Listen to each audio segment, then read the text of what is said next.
Selamat datang pemirsa, kembali lagi bersama Kasih Fakta. Dalam kesempatan kali ini, kami akan membahas sebuah perkembangan yang membuat front utara Israel kembali memanas setelah sempat relatif tenang. Untuk pertama kalinya sejak gencatan senjata, Hizbullah kembali menembakkan roket dan drone ke wilayah utara Israel, tepat setelah serangan Israel ke Iran yang menewaskan pemimpin tertinggi Ali Khamenei. Apakah ini sekadar balasan simbolis, atau sinyal bahwa peta konflik kawasan sedang berubah lebih cepat dari yang kita bayangkan? Yang lebih menarik, bukan hanya siapa yang menyerang lebih dulu, tetapi bagaimana Israel merespons dalam hitungan jam dengan pengerahan pasukan besar, serangan presisi, dan peringatan evakuasi puluhan desa. Langkah ini terlihat tegas, terukur, dan penuh pesan strategis. Apakah ini awal perang besar, atau justru strategi untuk mencegahnya sejak dini? Tapi sebelum lanjut, jangan lupa klik like dan subscribe, supaya kamu gak ketinggalan fakta-fakta menarik lainnya.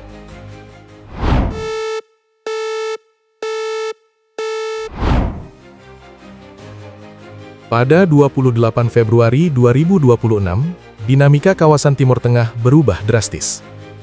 Serangan udara yang dilancarkan Israel bersama Amerika Serikat menghantam sejumlah target strategis di Iran.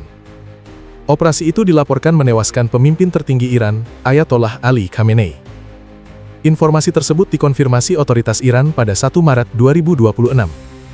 Dampaknya tidak berhenti di Teheran. Gelombang kejutnya langsung merambat ke jaringan sekutu Iran di kawasan. Pada 2 Maret 2026, situasi di perbatasan utara Israel memanas. Untuk pertama kalinya sejak gencatan senjata pasca Perang 2024, Hizbullah kembali meluncurkan roket dan drone ke wilayah Galilea dan sekitarnya. Serangan ini dipahami sebagai respons langsung atas operasi Israel terhadap Iran. Bukan sekedar solidaritas simbolik, melainkan sinyal bahwa front utara kembali aktif sebagai bagian dari tekanan regional. Militer Israel bergerak cepat di hari yang sama. Sistem pertahanan udara diaktifkan penuh untuk mencegah proyektil yang masuk. Beberapa roket berhasil dihancurkan di udara, sementara yang lain jatuh di area terbuka. Tidak lama setelah itu, jet tempur Israel melancarkan serangan balasan presisi ke sejumlah titik di Lebanon Selatan, yang disebut sebagai lokasi operatif Hizbullah. Target yang disasar mencakup fasilitas penyimpanan senjata dan infrastruktur komando. Perkembangan berlanjut pada 3 Maret 2026. Pemerintah Israel mengumumkan pengerahan tambahan pasukan ke sektor utara. Unit infanteri dan artileri diposisikan lebih dekat ke garis perbatasan. Di saat yang sama, militer Israel mengeluarkan peringatan evakuasi kepada lebih dari 80 desa di Lebanon Selatan. Warga diminta meninggalkan area yang diduga menjadi basis aktivitas militer Hizbullah. Langkah ini menandakan operasi yang disiapkan bukan bersifat terbatas. Laporan dari Badan Pengungsi PBB pada 3 Maret 2026 menyebut puluhan ribu warga Lebanon mengungsi ke tempat penampungan darurat. Jalan menuju Beirut dan wilayah utara dipenuhi kendaraan sipil. Otoritas Kesehatan Lebanon melaporkan puluhan korban tewas dan ratusan luka-luka akibat rangkaian serangan balasan tersebut. Eskalasi terjadi dalam rentang waktu kurang dari 48 jam. Pada level politik, keputusan pemerintah Lebanon pada 2 Maret 2026 untuk melarang aktivitas militer Hizbullah memperumit keadaan. Kebijakan itu disebut sebagai langkah yang belum pernah terjadi sebelumnya, namun implementasinya di lapangan menghadapi resistensi kuat dari kubu pro-Hizbullah. Situasi domestik Lebanon menjadi bagian dari variabel strategis yang mempengaruhi perhitungan Israel.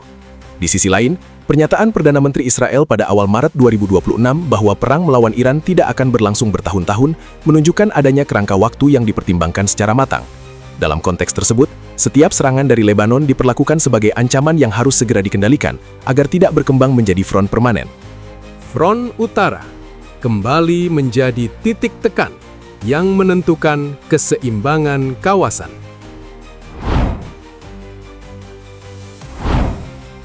Pada 3 Maret 2026, militer Israel memperluas cakupan operasinya di Lebanon Selatan. Serangan udara tidak hanya menyasar peluncur roket, tetapi juga infrastruktur komunikasi dan fasilitas logistik yang dikaitkan dengan jaringan Hizbullah. Dalam pernyataan resminya, juru bicara militer Israel menegaskan bahwa setiap target telah melalui proses identifikasi intelijen dan penilaian risiko sipil sebelum diserang. Pernyataan ini menjadi bagian dari upaya menunjukkan bahwa operasi dilakukan dengan kalkulasi, bukan dorongan emosional.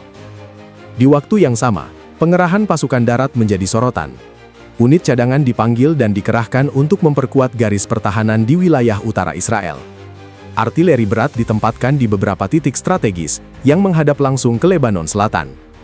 Pergerakan ini dilaporkan juga dipantau oleh pasukan penjaga perdamaian PBB yang bertugas di sepanjang garis biru. Aktivitas militer meningkat signifikan dalam kurun waktu kurang dari 1 hari. Langkah evakuasi terhadap lebih dari 80 desa di Lebanon Selatan membawa implikasi penting. Dalam praktek militer Israel, peringatan evakuasi biasanya mendahului operasi skala lebih besar. Dengan memberikan notifikasi lebih awal, Israel berupaya mengurangi korban sipil, sekaligus memberi tekanan psikologis terhadap struktur militer Hizbullah. Pesan yang muncul adalah bahwa setiap wilayah yang dijadikan basis serangan akan kehilangan perlindungan geografisnya. Pada 4 Maret 2026, laporan media internasional menyebut serangan balasan Israel telah menghantam beberapa titik di pinggiran Beirut, yang selama ini dianggap sebagai pusat pengaruh Hizbullah. Serangan tersebut menargetkan bangunan yang diduga digunakan untuk koordinasi dan penyimpanan peralatan militer. Pemerintah Lebanon menyatakan protes keras atas pelanggaran kedaulatan, namun di sisi lain juga menghadapi tekanan internal akibat keputusan sebelumnya membatasi aktivitas bersenjata non-negara. Sementara itu, di dalam negeri Israel, Kabinet Keamanan mengadakan rapat darurat pada malam 3 Maret 2026. Fokus pembahasan adalah menjaga stabilitas front utara tanpa membuka operasi darat skala penuh. Doktrin pertahanan Israel selama bertahun-tahun menekankan respons cepat dan keras di fase awal eskalasi untuk menjaga daya gentar. Pendekatan ini bertujuan mengirim sinyal bahwa pelanggaran gencatan tidak akan dibiarkan berkembang. Respons yang terukur ini juga dibaca sebagai pesan ke aktor regional lain. Dengan menunjukkan kesiapan mobilisasi dalam hitungan jam, Israel ingin menegaskan bahwa setiap front yang diaktifkan akan langsung dikendalikan. Dalam logika keamanan nasionalnya, ancaman yang dibiarkan tumbuh akan memperbesar risiko eksistensial di masa depan. Karena itu, tindakan dini dianggap lebih murah secara strategis dibanding konflik berkepanjangan. Situasi pada 4 Maret 2026 menunjukkan pola tekanan yang meningkat, namun masih berada dalam kerangka terkendali. Intensitas serangan naik, tetapi belum memasuki fase invasi luas. Israel berusaha menutup ruang manuver lawan melalui kombinasi kekuatan militer dan pesan pencegahan. Kawasan kembali memasuki fase ketidakpastian yang syarat kalkulasi dan perhitungan risiko. Memasuki 5 Maret 2026, dinamika di perbatasan Israel dan Lebanon menunjukkan pola yang semakin kompleks. Hizbullah kembali meluncurkan beberapa roket jarak menengah ke arah wilayah utara Israel pada pagi hari. Sebagian besar proyektil berhasil dicegat sistem pertahanan udara, namun sirene peringatan terdengar di beberapa kota. Aktivitas sipil di wilayah Galilea terganggu, sekolah ditutup sementara, dan fasilitas publik membatasi operasional. Israel merespons pada hari yang sama, dengan gelombang serangan lanjutan. Fokus operasi bergeser pada jalur suplai dan titik peluncuran bergerak yang diduga digunakan untuk menghindari deteksi awal. Pesawat nirawak pengintai diterbangkan secara intensif untuk memetakan perubahan posisi di latangan. Sumber militer Israel menyebut operasi dirancang untuk mereduksi kapasitas serangan tanpa memperluas konflik ke skala penuh. Di tingkat regional, 5 Maret 2026 juga ditandai dengan peningkatan aktivitas diplomatik. Dewan Keamanan PBB menggelar pertemuan darurat untuk membahas eskalasi di Lebanon Selatan. Perwakilan Lebanon menuduh Israel melakukan agresi yang melampaui batas pertahanan diri, sementara perwakilan Israel menegaskan bahwa serangan yang terjadi adalah konsekuensi langsung dari peluncuran roket dan drone. Posisi negara-negara besar terbelah dalam penilaian, mencerminkan ketegangan geopolitik yang lebih luas. Di dalam Iran, pemakaman kenegaraan untuk Ayatollah Ali Khamenei pada awal Maret 2026 memicu gelombang mobilisasi massa. Pemerintah Iran menyatakan akan terus mendukung apa yang disebutnya sebagai poros perlawanan. Pernyataan itu memperkuat persepsi bahwa tekanan terhadap Israel tidak hanya akan berlangsung dari satu front. Namun sejauh ini, tidak ada indikasi intervensi langsung Iran di medan Lebanon pada tanggal tersebut. Pada 6 Maret 2026, laporan intelijen yang dikutip sejumlah media menyebutkan bahwa Israel menilai eskalasi masih berada dalam batas yang bisa dikendalikan. Mobilisasi pasukan tambahan tetap dipertahankan sebagai langkah antisipatif, tetapi tidak ada pengumuman resmi mengenai operasi darat skala besar. Keputusan ini mencerminkan upaya menjaga keseimbangan antara ketegasan dan pembatasan ruang konflik. Faktor penting lainnya adalah kondisi domestik Lebanon. Tekanan ekonomi dan politik yang telah berlangsung bertahun-tahun membuat kapasitas negara untuk menahan konflik jangka panjang sangat terbatas. Setiap gelombang serangan baru berpotensi memperdalam krisis internal. Hal ini menjadi variabel yang ikut diperhitungkan dalam kalkulasi semua pihak. Hingga 6 Maret 2026, pola yang terlihat adalah serangan dan balasan dalam intensitas tinggi, namun masih tersegmentasi.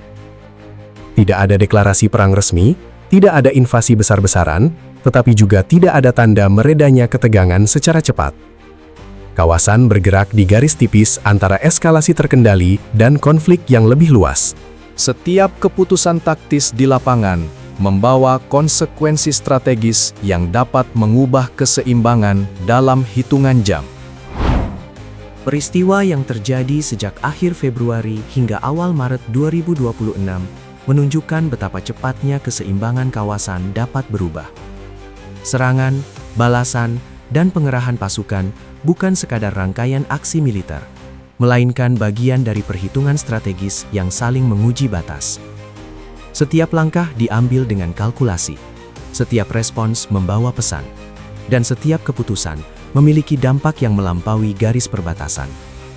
Timur Tengah kembali berada dalam fase sensitif, di mana stabilitas bergantung pada kemampuan para aktor utama mengendalikan eskalasi. Situasi ini terus berkembang dan memerlukan pemantauan yang cermat, agar publik dapat memahami arah pergerakan geopolitik secara utuh dan jernih. Terima kasih sudah menyimak analisa ini. Dukung channel Kasih Fakta dengan cara subscribe sekarang juga, dan aktifkan lonceng notifikasi, agar tidak ketinggalan fakta menarik lainnya.